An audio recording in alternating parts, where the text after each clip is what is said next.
ओम श्री साईनाथाय नमः। Good morning, Sai morning. आइए शुरू करते हैं एक नई सुबह, एक नई शुरुआत, एक नया दिन। तो सबसे पहले अपने बाबा के श्री चरणों को स्पर्श करते हैं और नए दिन का अपने जीवन में स्वागत करते हैं। और यदि हम अपने घर पर नहीं हैं, कई बार ऐसा भी होता है जो लोग प्रार्थना सुन रहे होते हैं वो बाहर होते हैं, घर पर नहीं होते, तो आप अपने आँखों को बंद करके बाबा के चरणों को महसूस कर सकते हैं। आंखें बंद कीजिए और उनके चरणों पर ध्यान लगाइए। उन चरण कमलों का ध्यान कीजिए जिन पर सर रखकर हम उठते हैं तो टेंशन फ्री हो जाते हैं। उन चरणों पर ध्यान लगाइए। अगर आप घर से बाहर हैं तब, अगर घर पर हैं तो बाबा के जो श्री चरण हैं उन पर माथा रख दीजिए। प्रभु, हम इन चरणों पर गिर चुके हैं, अब उठाना आपका काम है, क्योंकि हमें आपके चरणों पर गिरना अच्छा लगता है। क्योंकि जब आप उठाते हैं ना तो हमारे अंदर हौसला, उम्मीद, विश्वास सब भर देते हैं। तो आइए इसी विश्वास के साथ एक नया दिन फिर से शुरू करते हैं। ना तो मुझे मालूम है ना आपको मालूम है कि दिन में क्या होने वाला है, नहीं पता ना, लेकिन फिर भी इतना पता है कि सब अच्छा होगा। अब ये क्यों पता है जानते हो?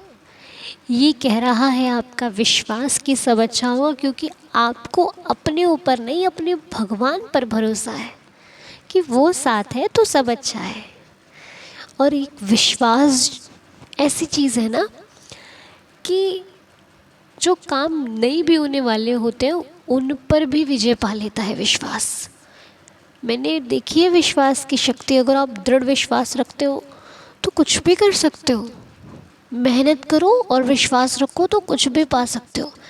ऐसे ही थोड़ी ना बाबा ने अपने वचनों में कहा है कि मन में रखना दृढ़ विश्वास, करे समाधि पूरी आस। तो सारा खेल विश्वास का है। विश्वास होता है तभी तो हम मूर्ति में भगवान देखते हैं। विश्वास नहीं है तो कुछ भी नहीं है।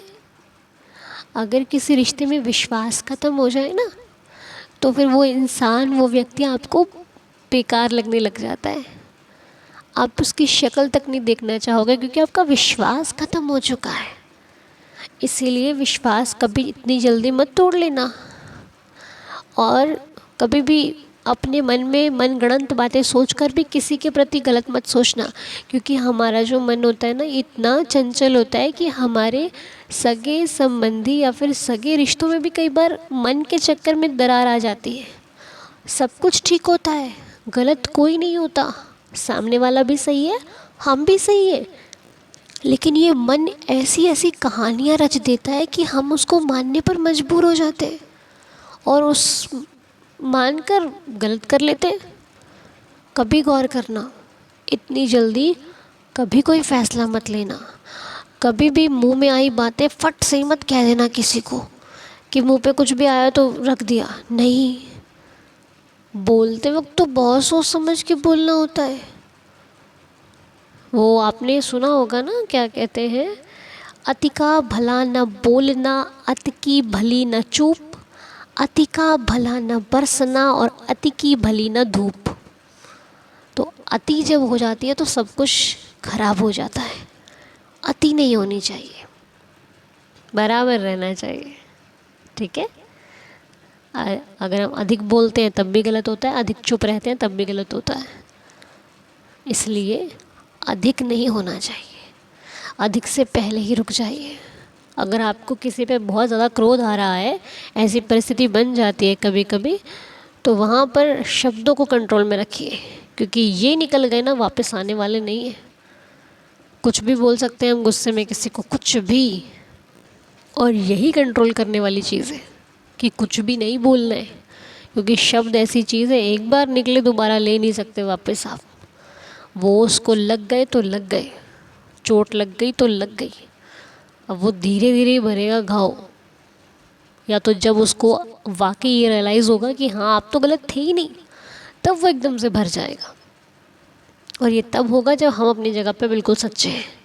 क्योंकि देखिए, दो कारण होते हैं जब व्यक्ति बहुत मतलब बहुत दम से बोलता है, लाइक जैसे कि बहुत विश्वास से बोलता है। ये दो कारण होते हैं। एक जो अपनी गलती नहीं मानते, गलत होते हैं, वो भी बहुत विश्वास से गलत होते हैं कि भाई हम क्यों माने गलती, हमने नहीं किया कुछ भी। वो तो एवं ही बस रौब दिखाते हैं, होते गलत है लेकिन रौब दिखाते हैं।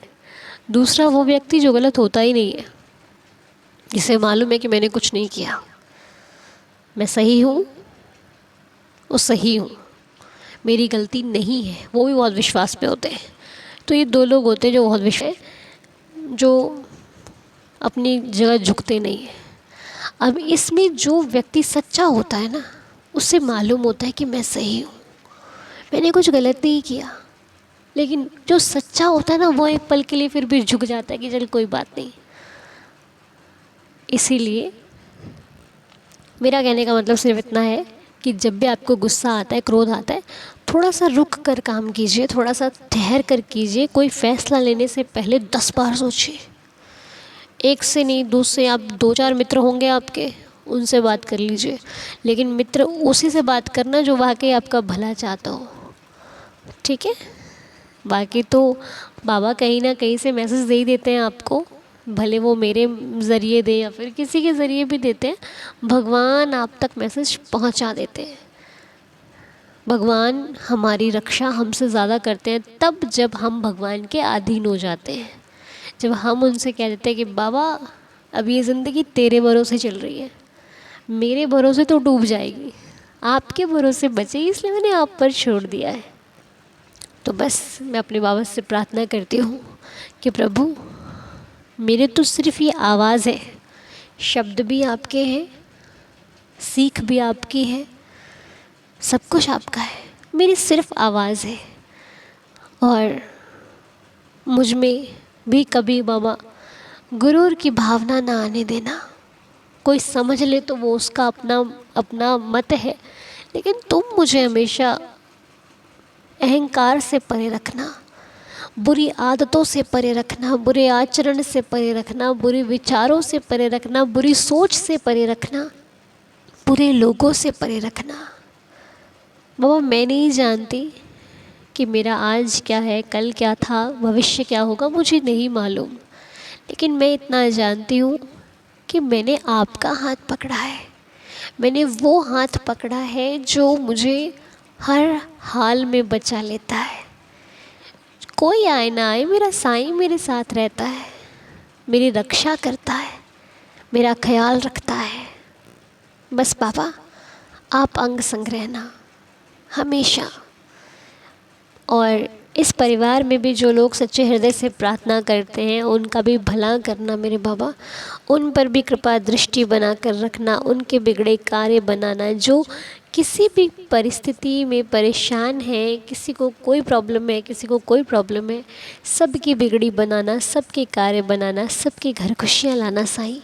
जो नौकरी से परेशान है उनकी अच्छी नौकरी लग जाए, जो रिश्ते से परेशान है उनके रिश्ते अच्छे हो जाएं, जो बच्चों से परेशान है उनके बच्चे अच्छे मार्ग पर लगे, और जो किसी भी परिस्थिति से गुज़र रहे हैं और उनको रास्ता नहीं मिल रहा, बाबा उनको रास्ता दिखाई दे। मेरे बाबा के श्री चरणों में ये प्रार्थना है, प्रभु दया कीजिए, रहम कीजिए, सबकी श्रद्धा की लाज रखिए। और कुछ मैसेज हैं हमारे पास जिनके लिए हम प्रार्थना करेंगे बाबा के श्री चरणों में। तो हमारे पास रंजना आंटी जी का मैसेज है, उनकी भतीजी का नाम निधि खरे है, उसकी तबीयत ख़राब है। तो हम निधि के लिए प्रार्थना करते हैं कि निधि की जो तबीयत ख़राब है, हे प्रभु निधि को स्वस्थ कर दीजिए, दया कीजिए ताकि निधि बहुत जल्दी हेल्दी हो जाए। हमारे बाबा के श्री चरणों में प्रार्थना है। आंटी जी यदि ऊदी पहुँचा सकते हैं तो ऊदी दे दीजिए, बाबा ठीक कर देंगे। और एक मैसेज और है हमारे पास, जिनके भाई का नाम सौम्य है। तो हम सौम्य के लिए प्रार्थना करते हैं कि बाबा सौम्य पर कृपा करें, उनकी जो सेहत काफ़ी दिन से ख़राब चल रही है, आपकी असीम कृपा से वो सेहत अच्छी हो जाए, वो बिल्कुल ठीक हो जाए। उनकी जो तबीयत ख़राब है वो जल्दी से जल्दी ठीक होकर आपका आशीर्वाद प्राप्त हो। और हम निधि प्रिया के लिए प्रार्थना करते हैं क्योंकि आज उसका एग्ज़ाम है। तो निधि ने बाबा से प्रार्थना की कि बाबा उनका नाम आए और वो सभी लोगों ने आशीर्वाद दीजिए ताकि निधि का जो एग्ज़ाम है वो उस एग्ज़ाम में अच्छी सक्सेस मिले उनको। वो जिस भी भाव से, जिस इरादे से इस एग्ज़ाम को दे रही हैं, मालिक उनके इरादे संपूर्ण रखें, कंप्लीट करें उनके इस सपने को, और वो खूब सक्सेस मिले उनके, जो भी उनकी इच्छा है, विश है, वो पूरी हो। मेरी बाबा से प्रार्थना है। निधि प्रिया, ऑल द बेस्ट। साईं आपके साथ है, विश्वास के साथ चलो, मेहनत आपकी ज़रूर रंग लाएगी, ये पूरे परिवार का भरोसा है। ठीक है, घबराना नहीं, साईं को साथ लेकर जाना। और एक मैसेज हमारे पास भावना जी का पड़ा था, जिनकी भतीजी का कल बर्थडे था, जिनका नाम गनिका है। हैप्पी बर्थडे गनिका, साईं आपको खुश रखें, हेल्दी रखें, हैप्पी रखें। बाबा की असीम कृपा बनी रहे आप पर, आपके जीवन में आए दिन खुशी का हो, सुख का हो, हमारी प्रार्थना है। जो भी चाहे, आप जो भी चाहती हैं बाबा से, बाबा आपकी हर इच्छा मनोकामना पूरी करें। मेरी श्री साईं चरणों में प्रार्थना है। हमेशा हेल्दी रहो, खुश रहो, हैप्पी बर्थडे। तो ये कुछ नाम थे प्रार्थना के। आइए अब हम मिलकर लीला को सुनते हैं, बाबा की लीला। आइए मिलकर सुनते हैं। ओम साई राम अनु, ओम साई राम साईं दीदार फैमिली, ओम साई राम बाबा। अनु, मैं प्रेमा दिल्ली गाज़ियाबाद से बोल रही हूँ। मैंने पहले भी आपके साथ काफ़ी सारी लीलाएँ शेयर करी हैं डियर। इस बार डियर मेरे साथ तो दशहरे वाले दिन ही बाबा ने इतनी सुंदर लीला की है कि मैं बता नहीं सकती। अनु, दशहरे के एक दिन पहले मैं जब पूजा कर रही थी तो मैंने बाबा से बोला, बाबा कल दशहरा है, आपका समाधि दिवस है, तो मैं आपके लिए न्यू कपड़े लेकर आई हूँ। मेरे मंदिर में जो बाबा के स्वरूप हैं वो 3 स्वरूप हैं, तो मैं तीनों के लिए न्यू वस्त्र लेकर आई थी। और मैंने बोला, बाबा मैं आपके लिए न्यू वस्त्र लाई हूँ और पर्पल कलर के हैं, तो कल मैं पहनाऊँगी। तो बाबा प्लीज़ कल कुछ ऐसा करना, कुछ ऐसा मुझे दिखाना कि बाबा आप मेरे साथ हैं। कल शिरडी में भी आप या तो ऐसी कलर के, पर्पल कलर के वस्त्र पहनना या कुछ भी ऐसा। तो अनु, मैंने दशहरे वाले दिन जब बाबा को मैं पूजा करने गई तो बाबा को मैंने नहलाया, सब कुछ करके उनके वस्त्र पहनाए। वस्त्र पहना के उनके लिए न्यू माला भी लाई थी, वो सब पहनाया। उसके बाद जब मैं मॉर्निंग प्रेयर तुम्हारी आती है डियर, तो मैं स्कूल जाती हूँ तो फिर मैं सुबह नहीं सुन पाती हूँ, बाद में सुनती हूँ। लेकिन उस दिन छुट्टी थी तो मैंने पूजा करते करते बीच में फिर मैं तुम्हारी मॉर्निंग प्रेयर सुन लेती हूँ। तो जब मैंने बाबा को नहला धुला के स्नान करके सारा कुछ करके चंदन लगा के तुम्हारी मॉर्निंग प्रेयर सुनने के लिए मैंने फ़ोन खोला, और जैसे ही मैंने तुम्हारा मॉर्निंग प्रेयर स्टार्ट किया और देखा कि बाबा ने पर्पल कलर के वस्त्र पहने थे, मतलब देख के एकदम से ना कुछ अजीब सा हो गया। फिर मुझे लगा कि हो सकता है ये तुमने जो फ़ोटो लगाई है वो किसी और दिन की होगी। मुझे ये भी था कि तुम शिरडी में हो, फिर भी मुझे थोड़ा सा डाउट हुआ। फिर मैंने शिरडी लाइव देखा, और शिरडी का जो लाइव था उसमें भी बाबा ने वही पर्पल कलर की ड्रेस पहनी थी, और पर्पल कलर की ड्रेस मैंने अपने बाबा को पहनाई थी। तो मैं देखते ही ना मैं रोने लग गई। बाबा के सामने बैठ के मुझे रोना आ गया, और मैंने बहुत बहुत धन्यवाद किया बाबा को, थैंक यू किया, बाबा आपने मेरी सुन ली, मैंने आपसे बोला था। और मुझे कुछ समझ में नहीं आया, मैं मतलब सोचो कि इतनी खुशी हुई मैं बता नहीं सकती। फिर उसके बाद मैंने पूजा करके सब करके फिर मैं किचन में गई, खाना बना रही थी। तो उसके बाद मेरा ध्यान गया कि मैंने जो टी शर्ट पहनी है, घर में थी, टी शर्ट लोअर पहना था, तो मैंने देखा मैंने जो टी शर्ट पहनी वो भी पर्पल है। वो तो मैंने सोचा नहीं था कुछ ऐसा, बट फिर मेरा ध्यान आया बाद में कि मैंने टी शर्ट भी पर्पल पहनी है। तो बाबा ने मतलब इतनी ये जो लीला की है ना मेरे साथ, मतलब मेरी बात सुनी है बाबा ने, क्योंकि मैंने बाबा को बोला था, और वो ड्रेस देखते ही मेरा एकदम दिल को छू गई। बहुत मेरे लिए बहुत बहुत बड़ी लीला है ये। और बाबा हमेशा सुनते हैं, हर पल सुनते हैं, हर पल साथ रहते हैं। जो कहते हैं ना बाबा नहीं सुनते हैं, सुनते हैं अनु। और ऐसी एक लीला मेरी मतलब नवरात्रों के दिनों में ही हुई है। सेकंड नवरात्रा था जिस दिन, तो मैं पूजा करी मैंने। तो जब मैं सुबह पूजा कर से नवरात्रों में एक मेरे पास एक किताब है, उस किताब में कथाएं लिखी हुई हैं माता रानी की, 9 माताओं की। तो जो सेकंड डे वाले फर्स्ट डे जब मैंने वो कथा पढ़ी तो उसमें लिखा था कि आज भक्तों को ऑरेंज कलर के वस्त्र पहनने चाहिए। तो मैंने कहा यार अरे मैं तो आज ग्रीन पहनने वाली हूँ, क्योंकि उस दिन मैंने ग्रीन सूट रखा था पहनने के लिए, वो न्यू था। तो जब भी मतलब मुझे स्कूल जाना होता है तो एक दिन पहले ही सूट प्रेस करके तैयार करके रख देते हैं। फिर मैंने कहा चलो कोई बात नहीं। फिर नेक्स्ट डे जब मैंने पूजा करी दूसरे नवरात्रे वाले दिन, उस कथा में लिखा था कि आज भक्तों को लाल कलर के वस्त्र पहनने चाहिए। तो अनु उसी टाइम मेरे को क्लिक हुआ। यकीन नहीं मानोगे, मैंने उस दिन के लिए जो सूट रखा हुआ था एक दिन पहले ही रख दिया था प्रेस करके। उस दिन के लिए जो सूट था वो लाल कलर का ही रखा था। एकदम लाल तो नहीं था, मैरूनिश था, बट वो था लाल और मैरून एक ही हो गया। तो मुझे ये भी मेरे साथ लीला हुई कि मैंने देखो आज लाल कलर का ही सूट रखा हुआ पहनने के लिए। तो ये पूरे नवरात्रों में मेरे साथ ये 2 लीलाएं हुई।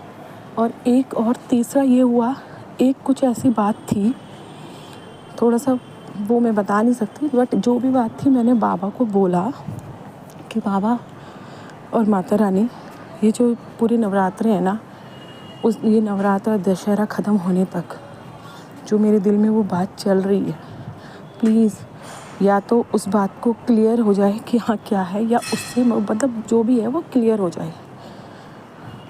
तो लास्ट तक दशहरे वाले दिन तक, उससे पहले वो भी मेरी वो क्लियर हो गया, वो मेरा डाउट क्लियर हो गया।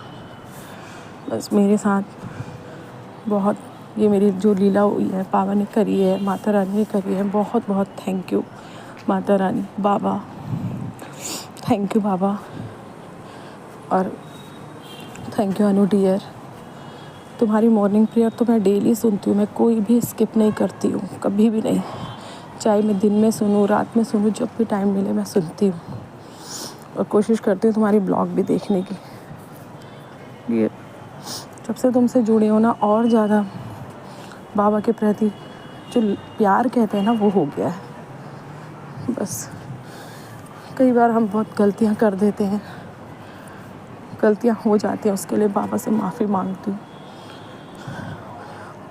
थैंक यू सो मच मेरे बाबा। और जब तुम प्रेयर करती हो मॉर्निंग, मैं भी डेली प्रेयर में यही बोलती हूँ, बाबा सबको खुश रखना, हैप्पी रखना, हेल्दी रखना, स्वस्थ रखना। जो भी आपके भक्त हैं सबको खुश रखना बाबा। साईं दीदार फैमिली, हमारे परिवार में जो भी हैं, मेरे से जुड़े जितने रिश्ते हैं, जो मुझे जानते हैं, मानते हैं, सबको खुश रखना बाबा, सबको खुश रखना। तुम्हारी फैमिली को, तुमको हमेशा खुश रखना डियर, हमेशा खुश रहना। तुम बहुत अच्छी हो, बहुत, तुम्हारी वॉइस बहुत स्वीट है। Thank you so much dear, thank you so much बाबा, थैंक यू सो मच बाबा। ओम साई राम, जय साई राम। डियर प्लीज़ ये मेरी लीला शेयर करना। ओम साई राम। तो ये प्रेमा जी की तरफ से सुनाई गई बाबा की लीला। प्रेमा जी बहुत बहुत शुक्रिया आपका। तो इस लीला में बात सिर्फ वस्त्रों की ही नहीं है। हम जब कोई भी काम होता है हम लोगों को बाबा से, क्योंकि बाबा हम जान चुके हैं कि इधर हमारे जीवन में कुछ भी है बाबा ही है। खुशी है तो बाबा, दुख है तो बाबा, अच्छा है तो बाबा, कुछ बुरा हुआ तो बाबा। हम बाबा के बिना कुछ देखते सुनते हैं ही नहीं। बात सही है। तो जब कोई छोटे से छोटा कार्य भी होता है ना, और कहीं ना कहीं जब वो भी हो जाता है तो भक्त रो देता है कि अरे इतनी छोटी सी बात सुन ली मेरी, इतना छोटा सा काम कर दिया बाबा ने मेरा। होता है ना ऐसा। आपके साथ हुआ होगा कभी ना कभी, रोए भी होंगे आप खुशी खुशी में कि बाबा इतनी सुनते हैं। कभी कभी आया होगा मन में कि यार इतनी सुनते हैं साईनाथ। तो ये लीला भी ऐसी ही लगी मुझे कुछ, क्योंकि बात वस्त्रों की नहीं होती, बात भाव की होती है। बात ये होती है कि मैं बोल रही हूँ, वो सुन रहे हैं। जिस स्वरूप की मैं रोज़ पूजा करती हूँ उससे अगर कोई बात कह दूँ और वो पूरी हो जाए तो छोटी बात है कोई, बहुत बड़ी बात है नहीं। एक बहुत बड़ा चमत्कार तो नहीं, लीला कहेंगे हम बाबा की। चमत्कार तो नहीं कह सकते, लीला कह सकते हैं, उसकी कृपा कह सकते हैं। क्योंकि मेरी बात को सुनना, उसे पूरा करना, ये मेरे लिए तो एक कृपा हुई ना, आशीर्वाद हुआ बाबा का जो उन्होंने सुन कर दिया। तो ऐसे मेरे प्यारे, मेरे भोले भाले, मेरे देवा के श्री चरणों में हमारा कोटि कोटि प्रणाम है, जो बहुत कुछ देते हैं। लेते कुछ नहीं है लेकिन देते बहुत कुछ है। बाबा बहुत बहुत शुक्रिया आपका। और प्रेमा जी आपका भी बहुत बहुत धन्यवाद है ऐसी सुंदर सी लीला हम सबके साथ शेयर करने के लिए। साईं आपको खुश रखे, हेल्दी रखे, हैप्पी रखें और ऐसे ही साईं कृपा हमेशा आप पर बरसती रहे। छोटा से छोटा भी कुछ कहो साईं वो भी पूरी करें आपकी विश, मेरी यही प्रार्थना है। आप पर और आपके पूरे परिवार पर साईं कृपा सदैव बरसती रहे, मेरी यही प्रार्थना है। सदा सदा सदा खुश रहिए बाबा की कृपा से। तो चलिए आइए अब मिलकर 11 वचनों का पाठ करते हैं और नए दिन की शुरुआत करते हैं। ओम साई राम। मेरे संग संग पढ़िए बाबा की 11 वचन, ठीक? आइए। जो शिरडी में आएगा आपद दूर भगाएगा, चढ़े समाधि की सीढ़ी पर, पैर तले दुख की पीढ़ी पर, त्याग शरीर चला जाऊंगा, भक्त हेतु दौड़ा आऊंगा। मन में रखना दृढ़ विश्वास, करे समाधि पूरी आस। मुझे सदा जीवित ही जानो, अनुभव करो सत्य पहचानो। मेरी शरण आ खाली जाए, हो तो कोई मुझे बताए। जैसा भाव रहा जिस जन का, वैसा रूप हुआ मेरे मन का। भार तुम्हारा मुझ पर होगा, वचन न मेरा झूठा होगा। असहायता लो भरपूर, जो मांगा वो नहीं है दूर। मुझ में लीन वचन मन काया, उसका ऋण ना कभी चुकाया। धन्य धन्य वह भक्त अनन्य, मेरी शरण तज जिसे न अन्य। अनंत कोटि ब्रह्मांड नायक, राजाधिराज योगिराज परब्रह्म, श्री सच्चिदानंद सद्गुरु साईनाथ महाराज की जय। बाबा के श्री चरणों में कोटि कोटि प्रणाम करते हुए आज की प्रार्थना को यहीं पर संपूर्ण करते हैं। हे प्रभु, हमारी प्रार्थना स्वीकार करना, सबका भला करना, सब पर कृपा करना। तो मिलेंगे आपसे बहुत जल्द। शुभ रहे आपका दिन, मंगलमय रहे, हमारी यही प्रार्थना है। ओम साई राम, जय जय साई राम।